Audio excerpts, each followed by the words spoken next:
Welcome back to Cyberology, Dakota State's podcast for all things cyber and technology. I'm Jen Burris, and I have two fantastic guests with me today. Welcome.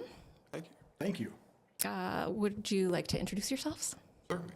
I'm Tristan Stapert. I'm a master's student here studying my computer science and cyber operations focused degree. Adjunct instructor, cyber lover here. Yeah. And I'm Andrew Kramer. I'm an assistant professor in the Beacom College. I focus on reverse engineering, software exploitation, assembly language, C, vulnerability analysis, and that's where my passions are. Also love supporting student projects and student research, and Tristan has been one of our exceptional students over the past few years, and so excited to join here for the conversation. Thanks, Andrew. Awesome. Well, I think you've both been on in the past for episodes, separate ones, but I thought it would be fun to kind of get a student and a faculty member together to talk a little bit about just how people who might be interested in computer and cyber sciences can kind of start to dip their toe into the water, so to speak, and learn about the subject matter and if it's a path that they might want to follow. Sure. So, Tristan, would you mind sharing kind of how you first got interested in cyber? And Yeah, absolutely. So my introduction to cyber was kind of a big career shift flip for me. I had previously wanted to be an engineer, and I just happened to not get the elective I wanted in high school, stumbled into a class called cybersecurity. I'm like, it sounds cool, I have no idea what it means. And the first day, I'm looking around the class like, I don't know anybody in here. This isn't my usual setting. And by the end of the week, I was like, I love this. This is what I want to do with my future. They had talked about just how different devices were collecting information and how much computers could do. And I had never really seen the world in that way. And it just kind of opened the door to me. So after stumbling into that class, then I was chasing after different projects I could do in my free time, different challenges I could put myself through to try and learn the next thing, and always kept a curious mind and just kept exploring. And that was in high school that you stumbled upon that? Yep. Okay. And what kind of kept you interested in, digging deeper? There's always another thing to learn. I'm a big learner. I'm a big proponent for learning and staying curious, and there has never been a day where I woke up, I'm like, yeah, I think there's nothing left. I've learned it all. I, every day, have probably found either a new facet to this field or a new tool or a new methodology that I had never considered before, that at the end of the day, I just kind of looked back and was like, wow, I wish I knew this sooner, but that's all part of the growth. Yeah, I definitely love the lifelong learning aspect of everything. So fun to highlight. Andrew, you also are a DSU alumnus as well. Can you talk a little bit about because you came from California? I did, yeah. I grew up on the West Coast. Okay, so how did your path take you to DSU? So much like Tristan, I kind of developed a passion for this field in high school, more as a hobbyist. I grew up in a very small town, very small school, and we didn't have computer cybersecurity opportunities, but I found that just on my own. Started with computer gaming and then realized I would like to hack the game, and then realized that the game wasn't the interesting part at all. I'd rather just program and learn about the computer. And so I found DSU because I was looking for colleges that were in this space and doing this kind of work and research. And at that time, this was in the early 2010s, DSU was just taking off as a leader in cybersecurity. We'd gotten some designations from NSA. CyberCore Scholarship had just come out. And so I actually moved out here sight unseen and just decided to try it, and didn't really anticipate staying longer than a degree at that point in time, but fell in love with the place and very happy to. And now, 15 years later, you're calling it home. Yep, absolutely. So what, even though you both got involved in high school, is there opportunity for people who maybe didn't have the opportunity to learn about these cyber areas during their high school to still dive into the topic as a freshman. Absolutely. Yeah, no question about it. There's not only like fairly well-developed degree paths here for class structure that cover a lot of foundational topics, but outside of class, I think that there's almost an uncountable amount of experiences that you could go explore. Too much for any one person to do. Yeah. Whether that's on your own, kind of chasing after a project idea, or trying to challenge yourself with some of the puzzles that exist out just online. Any one of those are fantastic ways to see things that you wouldn't otherwise stumble across in maybe a classroom setting, or if you maybe don't know what questions to ask, but you're wanting to learn more. One of the other things about that is this is a field that is uniquely open and free as far as the research and information goes. I think traditionally a lot of academic research was kind of locked up and paywalled, and you needed like a subscription to a journal, or you had to buy some expensive textbooks. And that, I mean, everything is opening up now with the advent of the internet, and like we're sharing information more than ever. But cybersecurity, like hacking culture, kind of developed in that environment from the start. And so this is a field that's uniquely positioned to have just free flow of information and Open learning dialogue. opportunities. Yeah. Okay. And you've both helped out with outreach like camps. Can you talk a little bit about introducing, middle school, high schoolers to these topics and what that experience is like? Just so incredibly rewarding. Like Yeah. being the person to provide those first experiences in the field to students that when we were that age, we were looking for those opportunities and looking for ways to learn more and get more involved, and being able to be the person to share that information with a kid as they're getting into cybersecurity is really exciting. It's inspiring. Like the students these days are solving problems, in high school that I didn't even consider until I was like in college. Again, just because the information's more available and the resources are out there. And so it's really inspiring. Yeah, and I want to echo Andrew's point about it being rewarding. When you start learning a whole lot about a given topic, you sometimes forget where you started, and that like shock and awe of like, oh, that's how this works. And when you're working in these outreach type settings with students who maybe came in with some experience, or maybe this is the first time they've ever seen a terminal, and you show them something that just turns on that light, and they're like, wow, that was cool. It's something that you can't really explain without being in that Experience. setting. Yeah. Let me give you a great example of that. So at our Gen Cyber camps, we work a little bit with wireless networks and like sniffing wireless traffic out of the air, and what are these devices talking about that we can't see or hear. And one of the things that your computer and your phone will do is, for every single network that you've ever connected to, your computer is just sort of constantly asking if that network is currently available. So if you've connected to your home network and it's called house, your computer for all of eternity is just periodically pinging saying out house. and saying, house, Are you there? house? Can I connect? House, hello.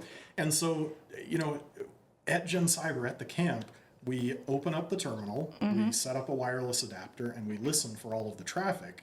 And all of a sudden, the students see their own wireless network up on the screen because their phone is pinging out, asking for their network. And that is one of those sort of mind-expanding moments that, it's, Where you have like no idea what all goes into the back end, and you're just finally like Yeah. seeing like, wow. Yeah. yeah. Yeah.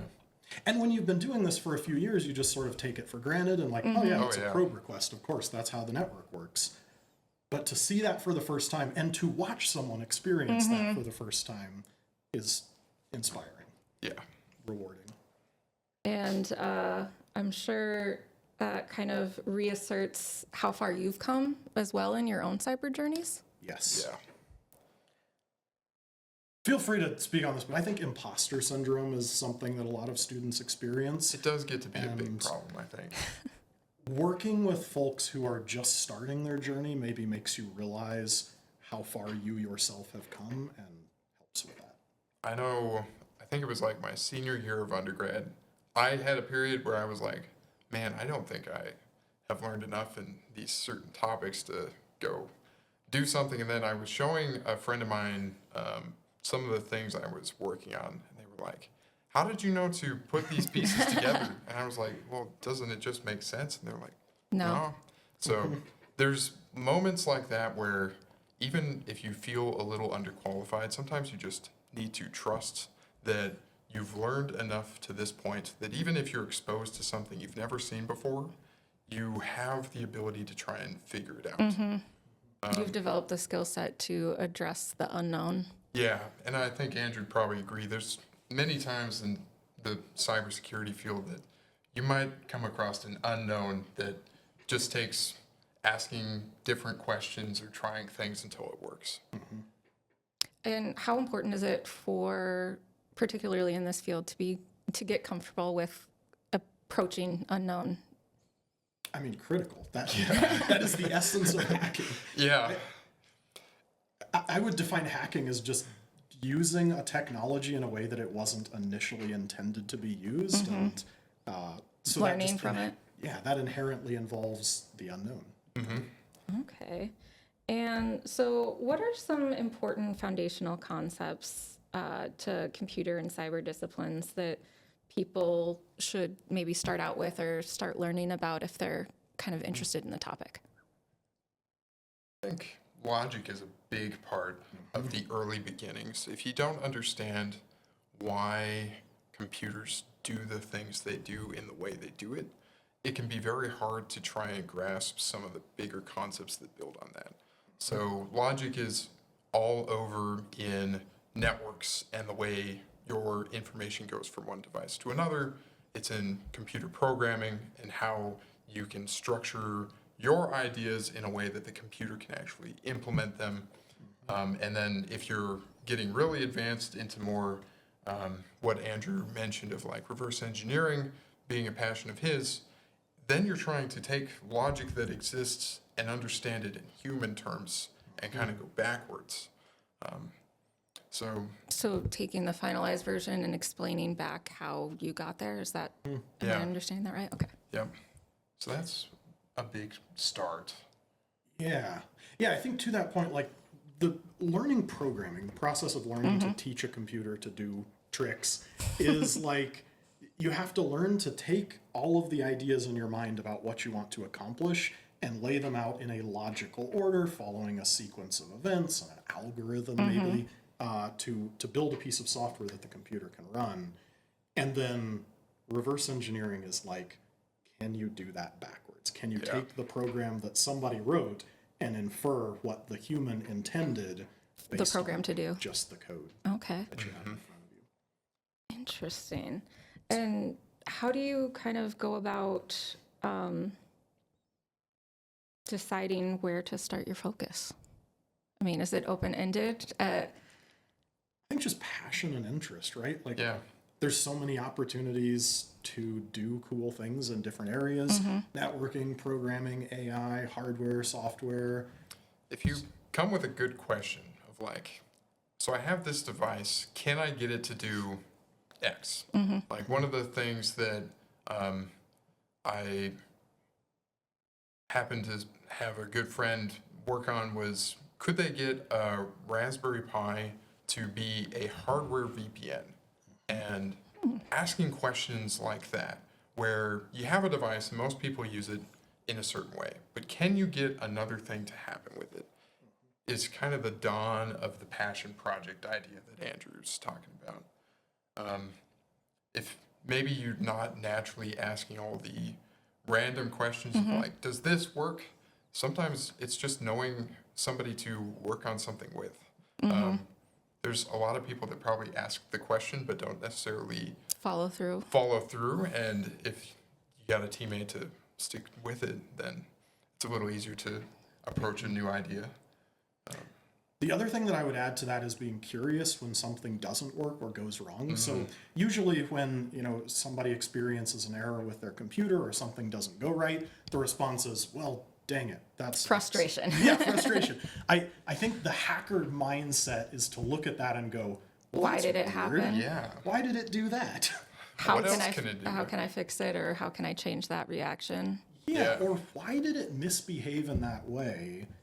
And can I cause it to misbehave again by injecting some kind of unknown input or, putting it in an unpredictable environment? Like, how can I cause the software to misbehave in that way again? And can I use that to my advantage in some way? Yeah. And you mentioned curiosity. How important is it just keeping an open mind, being creative, having that, asking questions and being curious in the field of computer and cyber sciences? I'd say invaluable.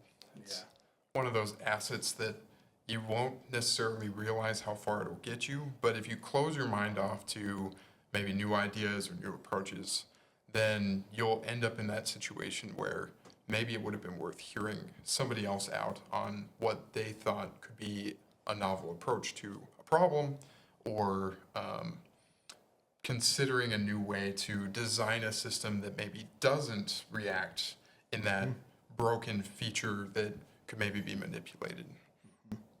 Okay. And what programs are there here at DSU that students can kind of choose their paths for these subject matter areas, and how can they help find the best one for them? I think one of the cool advantages of our programs in the Beacom College is that the foundation is really similar regardless of which degree you eventually pick. So we have multiple degrees. We have cyber operations, network security, AI, computer science, game design, but all of them start with kind of the same core basics. You're going to do some programming, you're going to do some networking, you're going to do just a little bit of security, and then other things around that. Communication skills, writing skills, those are all equally important and often undervalued in this field. But, since everybody gets that same basis at the beginning, it gives you an opportunity to explore a little piece of what each of those degrees may eventually branch into. And you're not going to be behind it all if you change your mind after the first year. You're not locked in from the moment go. Everybody needs programming, everybody needs networking, everybody needs a little So bit you of can security. start kind of exploring your options while advancing to that next level of your degree path. Yep. Yeah. Awesome. I think that's not always an option for a lot of disciplines, so it's really cool to hear that you can kind of explore a little bit and have some time to find which way you want to go. And we have a lot of students that do that, right? I think a lot come in and declare just computer science because they want to do something computer related and they're not sure what, or they just come in undeclared. And as long as you take those core classes at the beginning, you can pick later. Yeah. I know several people who have either started in computer science and ended up in cyber ops, or cyber ops and ended up in computer science or AI when they discovered those classes and realized that sounds like what Closer I want to what I want to, yep. Yeah. Okay. And you don't know till you try it. Yeah. And how did you guys both select your majors? So in my undergrad, I was kind of like Andrew. I was sight unseen. I learned about Dakota State. I was like, this place sounds cool. They've got a well-developed cyber operations program. And when I was comparing my own state schools, I was like, these just don't add up to what I'm kind of hoping to do in the long run. So came out here, did the cyber operations focus. And then when I was looking at my master's degree, I wanted to stay fairly technical with it all, but didn't quite know if I wanted to broaden my skill set with computer science or try the cyber defense technical track. So I decided the computer science just to get more breadth of skill set and understanding, and so far I've really enjoyed it. And that computer science foundation is really important to the security topics that are built on top of it too. I mean, you're not going to understand reverse engineering, programming backwards, until you understand programming in the forms. first place. Yeah. And you're not going to understand how to do penetration testing over a corporate network until you understand how that network is constructed and the protocols that it's built on. And that is the foundation that it all comes from. Yep. Okay, and so there are a lot of extracurricular opportunities here at DSU related to the cyber sciences. Can you guys talk a little bit about what some of those opportunities are? Maybe some of your involvement, whether as a student or outreach as a coach or assistant, to kind of talk about those opportunities that are available to explore even further? Absolutely. So one of the kind of bigger organizations we have on campus are the computer clubs, which have gone between being separate clubs and all one club kind of in this cycling rotation, but they cover a broad amount of topics, anything from the more offensive penetration testing side to the defensive, can we secure a larger network, and even doing topics of looking at different facets of maybe a Linux system or forensics. That's been a very good place for students coming in with maybe trying to find the pathway they want to move forward, or just learning what else is out there to get an experience where they're trying something hands-on in a way that they can relate to a bunch of peers and collaborate on something and walk away at the end of the night hopefully learning something new. The other cool thing about the way those clubs operate is it builds a lot of like camaraderie, not only between students at the same kind of academic and knowledge level, but also between the generations of students, because you have upperclassmen, Tristan, leading clubs and teaching younger students and getting them excited about it. And they of course look up to folks like Tristan because, oh wow, he's come so far, look at all the cool stuff he can do. They want to be like you. And so it gives you an opportunity to connect the full student body. Yep. Have everybody working together. And then in that case, it sort of works as a rotation as older students like me graduate and leave the fold. The younger students that we pulled in Start to do training the new same. generation. Exactly. Is it fun to look back and see what other students have done as you've advanced past them? Yeah, it's always interesting because everybody takes a different approach to leading or trying different exercises. Because everybody, in the end, has a slightly different focus or passion. And so usually as different leaders come and go from these clubs, you can start to identify what their passions are and how they organize the club maybe around that passion. So there's many things that stay the same throughout the time, but there's enough difference between leaders that it stays interesting for all the students. Even to the point where you get different clubs popping up. You know? Oh, yeah. I think we have, like, the forensics club didn't exist until a year or two ago, and we had a few students that were really passionate about that, and they spun up their own subgroup. But Yep. the AI club, AI club, CTF, club, yep. Malware's come and gone a few times as well. Yeah, Yeah. and it really is. It's just whatever the current student body is interested in and wants to spend their time on. And I love that we have, like, you know, the overarching umbrella of the computer club to support all of them and keep continuity, and then just like go with clubs, it. Yeah, popping Yep. up as student interest leads them. Is it fun for you from the faculty perspective to watch the students find these like outside projects and Incredibly cool. Yeah, I love teaching. Classes are so much fun, but classes are somewhat prescribed, right? We have like a set of topics that we need to cover, and the content I have largely built, and I kind of modify it year by year, but it's kind of the same thing over and over to give the students that foundation. But the clubs is where all of the truly unique, quirky, novel, interesting things happen. And could you talk a little bit about the hardware and software that you built for the Dakota Conquest competition? This is a great example of just a random cool project that Absolutely. I'm intrigued. Okay, Let's hear it. so a few years back, friends of mine and I came together and we were like, we want to do a local competition that we've never done before. we had done competitions where we spun up virtual networks, and they were rather large, so maybe a team would have like 10 systems to try and secure and keep everything operational. But our big idea that came from this, a friend of mine was like, I want there to be physical things. I want you to be able to press a button on your computer and turn off somebody's windmill. And so, brand new idea. We were like, okay, we've never done this before. So we set out to design this competition. And the first year was a little rough. We weren't entirely sure how the connection between what you did in the competition and the physical environment we built was supposed to look like. And we were trying to figure out, well, how do you score something that's physical when it turns off? And what kind of circuits do we need to build for this?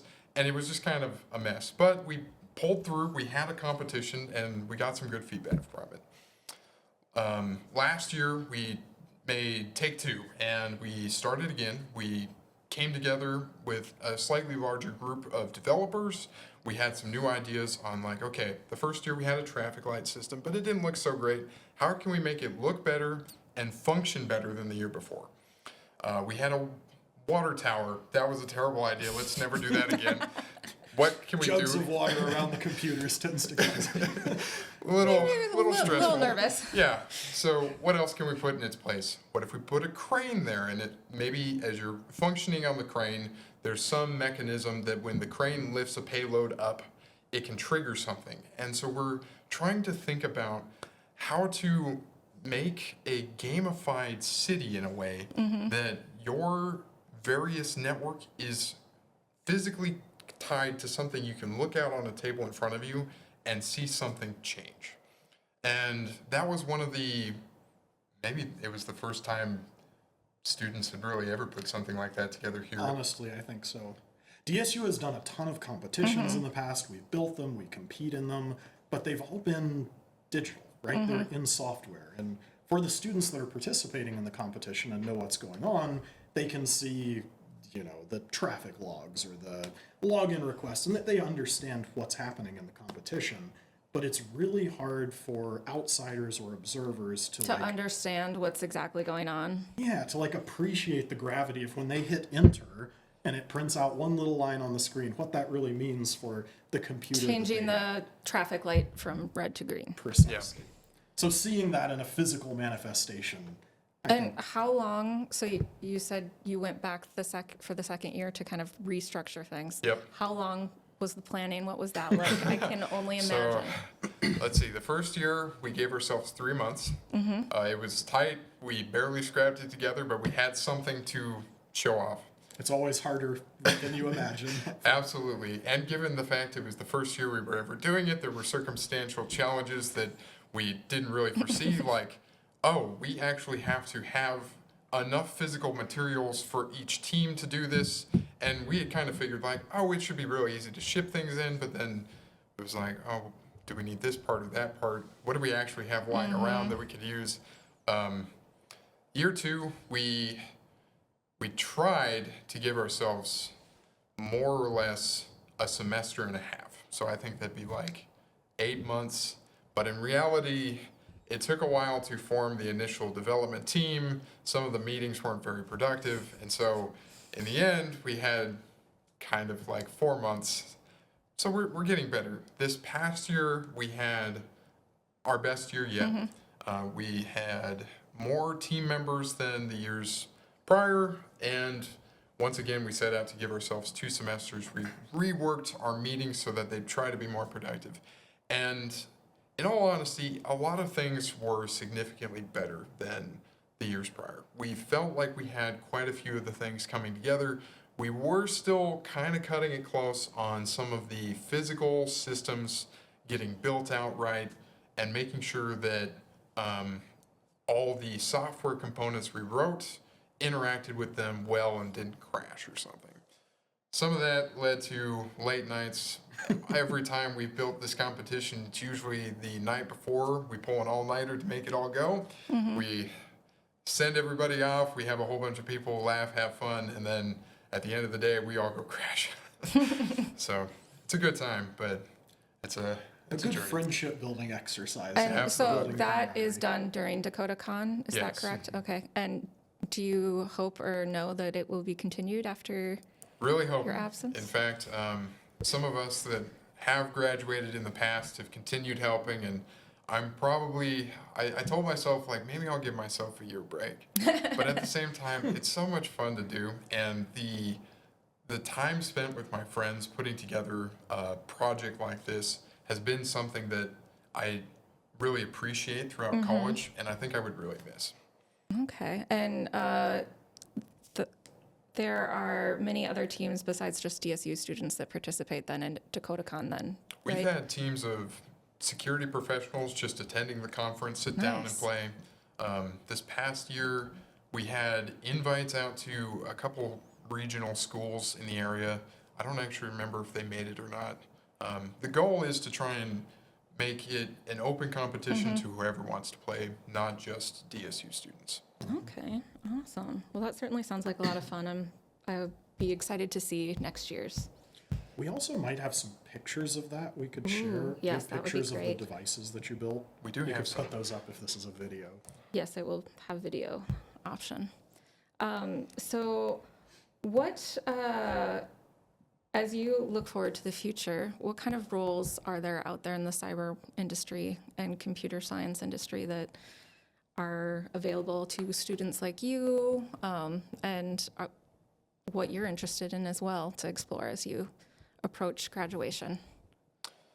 My area of interest is very similar to Andrew's in that I am really driven to kind of explore how things work. And the areas that I'm looking most at are reverse engineering or vulnerability research, where it's trying to pull apart somebody else's code, this application or embedded system, and understand how it works at a fundamental logic level. And then identify what flaws may exist and work to make a secure future. One of my previous internships, I did get a chance to be more of a pen tester, and that is also a really fun field to be in because it's not quite as like getting in the weeds as reverse engineering, but you're still approaching a brand new unknown space, some corporate network, maybe this development pipeline, and you're trying to figure out like, okay, how does this work? What can break about it? And if it breaks, what can somebody else do with it? How do we report this? Where's the danger? Exactly. But that's almost all kind of more in this offensive cyber side. It's looking at where the problems exist and trying to point them out.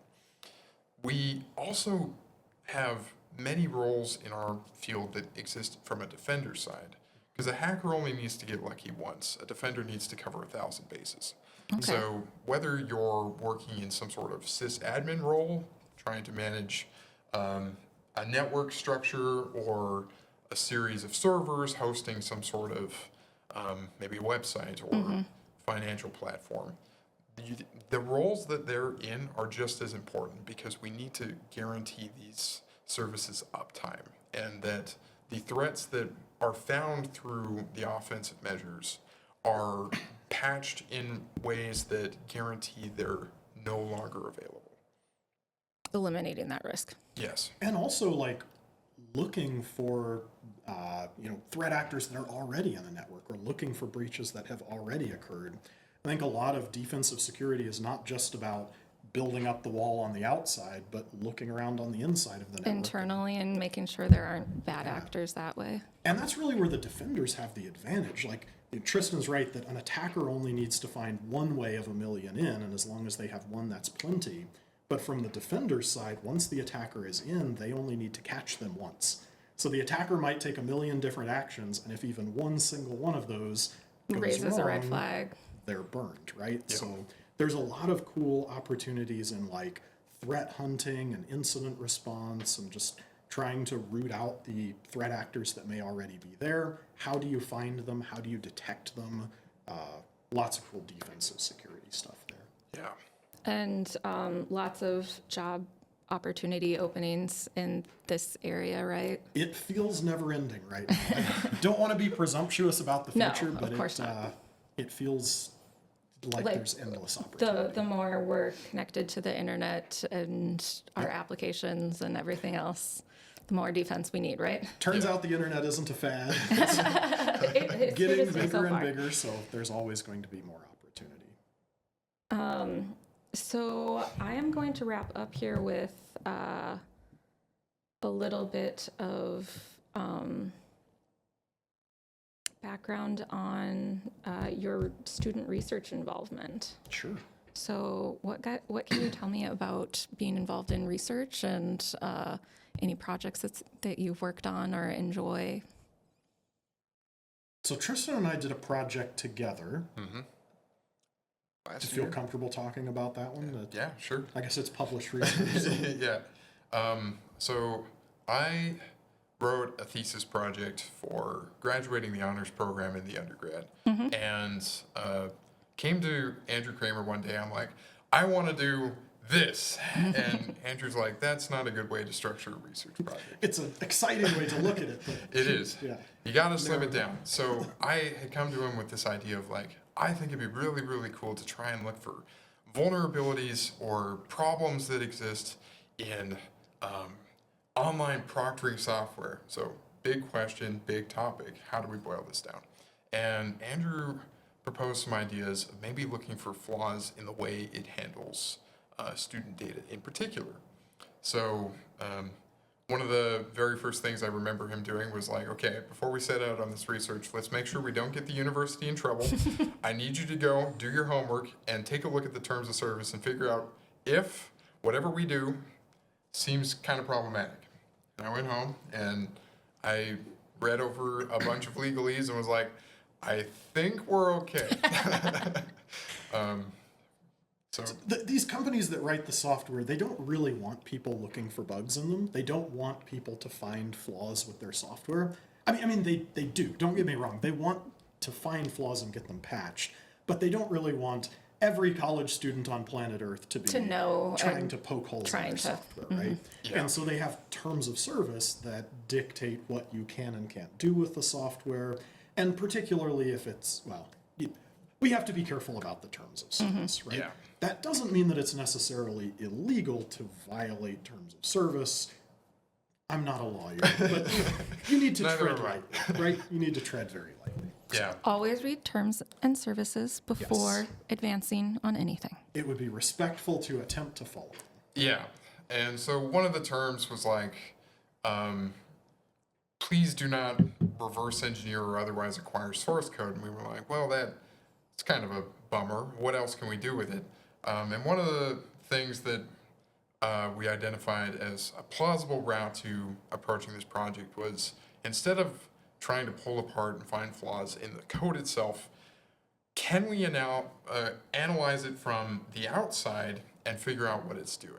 So set out on a bit of an adventure with this funny network setup to try and proxy a whole bunch of communications it was doing, and just grasp what all it was collecting from students and whether or not it was collecting more than it needed and maybe violating some sort of like FERPA guidelines, or if it was more or less contained to, okay, most of the student data goes back to the school, the quiz they submitted goes back to the school, just a little bit of telemetry data goes back to them, something like that. So it turned out to be a pretty good project. Interesting and successful. It was, and there was some fun to be had that didn't necessarily go into the paper either, but the lessons that came from it were a lot of how do you approach maybe this confined space of where the terms of service say, like, there's potential liability if you go outside of these, and maybe find a research area within it where they didn't say anything was really wrong with taking a very deep inspection of all the network traffic that was coming from it and what all it did on the device around it. So instead of pulling apart the object itself, I got a chance to work with Andrew and pretty much sent sensors everywhere around it so that anything it did, we could see and try and understand what it was intending to do with it.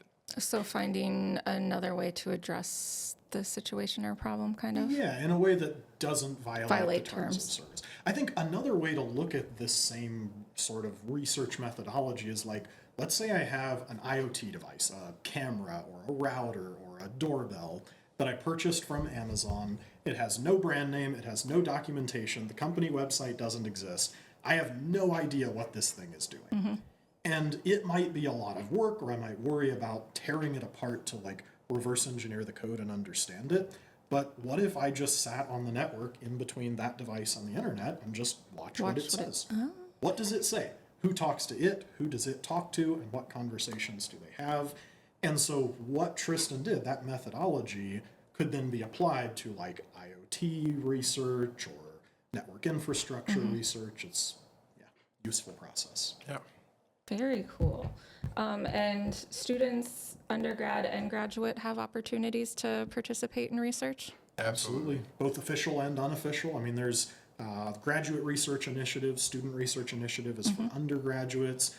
DSU provides funding and research support for those.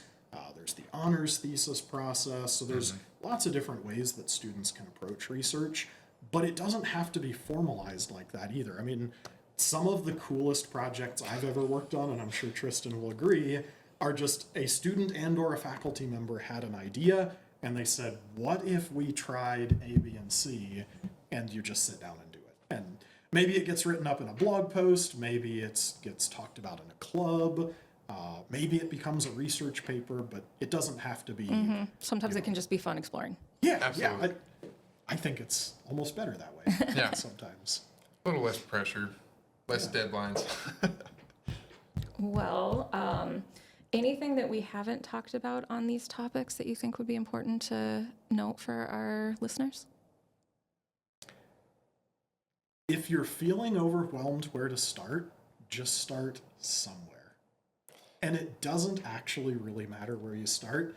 If you spend too much time worrying about like the proper path to take and the proper progression, you will never take any of the paths because there are so many. Like, you cannot possibly take all of the paths, and there is no right one because they fan off in a million directions. So you need to just start with something and get going, and if you feel like you're on the wrong path, switch to whatever you're passionate about, and you'll find your way. Getting comfortable being uncomfortable is a big part of it. There's many days where I wake up and I feel like I drink from the fire hose. Like, I just got inundated by so much information that I had never come across prior, or maybe didn't consider, or these two topics just aligned in a point that I never imagined. So one of the things that kind of blew my mind early on that I wanted to go into aeronautical engineering, and I had never really considered that avionic equipment has to be secure. And then cybersecurity can approach all this equipment in an airplane from either the defender side or the attacker side, and going from like I wanted to be an engineer to I wanted to do cybersecurity. I never thought of putting the two together until I went to a talk and they were talking about hacking airplanes, and I was like, It's my That's two amazing. Software passions. also. so An airplane is just a flying computer these days. like Andrew said, there's no one starting point. There's also no one path forward, and being open to starting anywhere, just trying something, it'll naturally lead to places you never figured it would. There's also no ending point. There's not like a destination you're trying to get to. You're exploring paths. Yep. Excellent. Well, I think I'll have to have you back on again in the fall. Maybe we can talk more on the cyber research and the ethics of it all and terms and agreements. Absolutely. And is there best way for people to contact either of you if anyone wants to reach out with questions or? So email's probably the best for me. My information is on the DSU website. You can find me there. I hang out in a million different Slack channels and Discord channels, and you might find me on those places, but yeah, email otherwise. Email is probably a good way to reach me as well. Okay, excellent. Well, thank you for being our guests today, and thank you for listening. If you enjoyed this episode, please subscribe.